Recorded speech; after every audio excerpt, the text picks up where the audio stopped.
Arnold Schwarzenegger was told he couldn't do anything. His accent was too thick. His name was too hard to pronounce. His body was too big for Hollywood, and his dreams were too large for a small village in Austria. He proved every single one of those doubts wrong. But what the world never fully saw, what he spent decades hiding behind muscle and charisma, was the crack running straight through the center of everything he built. He was born in 1947, in Thal, a quiet village near Graz, Austria, into a household shaped by war trauma and rigid discipline. His father Gustav, a former military officer who had served during World War II, reportedly returned from the conflict a broken man. According to Arnold's own accounts, the household was strict and at times frightening, a place where love felt conditional, and strength was the only currency that mattered. He and his older brother Meinhard competed constantly, even for food. The boy who lost got nothing. Arnold absorbed that lesson completely. Weakness was dangerous, and losing was not an option. At 14, he sat in a movie theater and watched a bodybuilder fill the screen, and something clicked.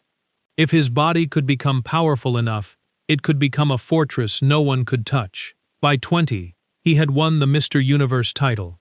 By 23, he was standing on the Mr. Olympia stage, widely regarded as the most developed physique in competitive history. From 1970 to 1975, he dominated the sport without interruption, then walked away, and came back in 1980 to win a 7th title. He was almost impossible to beat, and he knew it. Hollywood told him the same things critics always had. Yet Conan the Barbarian in 1982 opened the door, and the Terminator in 1984 blew it off the hinges. The role of an unstoppable machine felt less like acting and more like autobiography.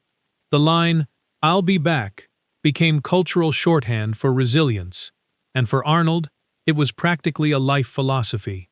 His films collectively earned over $4 billion at the global box office. In 2003, he was elected governor of California, the 5th largest economy on the planet, which had been the dream of an immigrant who once could barely afford a plane ticket to America. From the outside, the blueprint was complete, but inside, 2 separate countdowns were running. The first was medical. Arnold had carried a congenital heart defect his entire life, without knowing it. He underwent open-heart surgery in 1997, then again in 2018, after a routine procedure became an emergency when complications arose on the operating table. A second valve was replaced in 2020. In 2024, doctors installed a pacemaker. The man who had spent a lifetime becoming a machine now needed one to survive. The second countdown was personal. In 2011, it was revealed that Arnold had fathered a child with a family housekeeper in 1997, a fact he had concealed for approximately 15 years. His wife, Maria Shriver, a journalist and member of the Kennedy family, filed for divorce.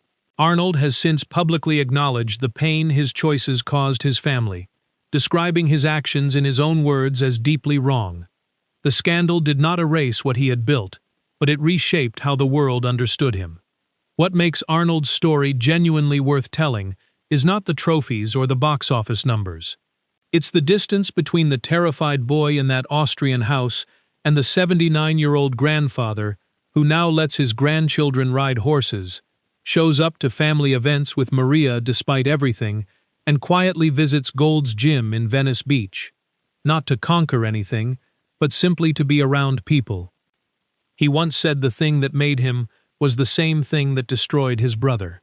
Looking at the full arc of his life, that's not quite the whole truth. It nearly destroyed him too, just more slowly, and in the places no camera ever captured. If this story stayed with you, hit like and subscribe.